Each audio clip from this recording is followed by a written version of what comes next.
All right, a little bit out of the norm. I got some audio visuals and some visuals, and I'm going to draw a little bit on a whiteboard here for you today to make some points and to try to articulate, because a picture is worth 1,000 words. And if you bear with my drawing, hopefully this picture will create and bring to light some of the reasons why there is that gut-wrenching feeling about the decline that we've seen in the value of our portfolios, which have taken place over the last year. Well, I say "are," I use that in plural, but not everyone has experienced that, but many of us have. And the experts are out there are telling us to reset our expectations. I've gone over and I've already commented on this article from Money Magazine, and the other ones that they're putting out are no better, really. And all they basically do is tell us to reset our expectations. Hey, great. Now let's go over and talk about why they're talking about resetting expectations. But before I do that, let me just raise to the fact that I'm also going to be putting another post out here which will talk about chasing returns and the danger in chasing returns, especially when you don't know what you're doing and don't have that experience in playing in these different areas. But what we've been doing over the years is posting above average returns in the neighborhood of 90%. So for us talking about something lower than 90%, it's a lot easier for us to get to those numbers rather than going out and chasing and getting to limbs that we've never been to. What we're really doing is coming down to a new level of calm. But let me draw a chart which would represent the growth in the value of our portfolios over time. So year after year we've been seeing some growth, and that growth can represent 6, 7, 10, 15%, whatever you've been getting in the market. It doesn't really matter the trajectory, it's just been kind of growing steadily up, which is what we normally want. Problem is, here in 2008 we saw a sharp decline. And that sharp decline was, by all measures, about, let's just say, 30%. It was more severe in some cases. Other people who got lucky had a less severe decline. But by and large, 95% of the people out there saw a very serious decline in their value of their portfolios. And now what we're being told is to reset our expectations. Why? What were our expectations? Well, our expectations were to remain on that kind of a growth path for the future, right? Right.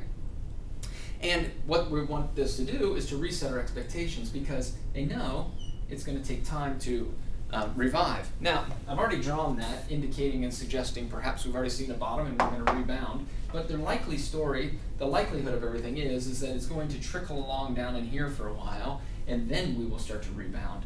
I won't paint the picture that bleak. I won't even paint it as bleak as possibly going down even further. Let's just assume that we've hit a bottom and we get back on the same trajectory of earnings that we've been previously making. So we go up here and we get back 1 year and we get back a second year.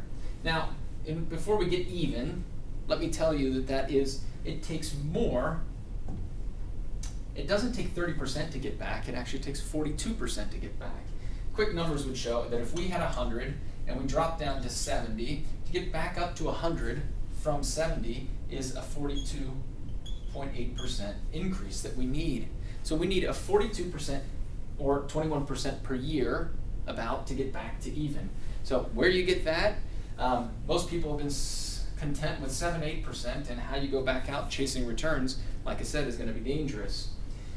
And they want us to reset expectations, because what's happening here now is the recognition of the fact, and the gut-wrenching feeling is a recognition of the fact that we're never going to get back on that curve. We can't possibly replace this difference.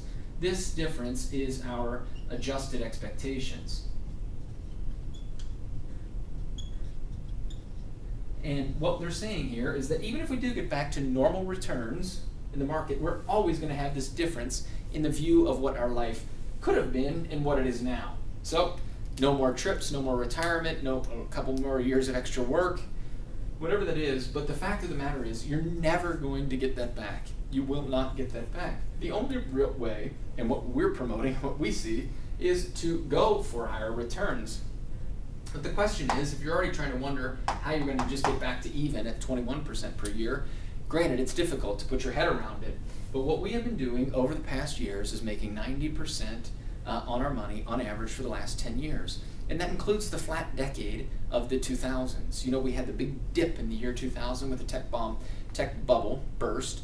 And the markets have essentially burst at about 12,000 or 11,000 on the Dow. The Dow was only at 12,000 or 13,000 when it finally dropped again here with the meltdown. So the decade since 2000 has been relatively flat. We were making 90% per year during that period. So what we want to do now is to show you that we can, within 1 year, let's just say, get the 42.8% back within 1 year. And then what we can do in another year is get another 42.8%, let's say. And in the third year, get above what our previous expectations were. So we can adjust our expectations. Yes, we can adjust them, but we can adjust them positively upward, and very soon adjust them off the charts. So that's what we're all about doing, is getting on this kind of a growth curve and not staying on that one. This is the difference between retiring rich, retiring happy, having an adjustment, and the risk that we run here is very, very little, because we've been doing this time and time again, year in, year out, within the marketplace. That is what we wanted to talk about today. This is what we want to bring your attention to, and in a future post we will talk about the danger of chasing returns if you are going to now start going from a curve that was talking about 7, 8, 10%, and you now want to get to higher returns. We'll show you how you can do that, and how you can do that with some level of comfort and safety. Thanks a lot.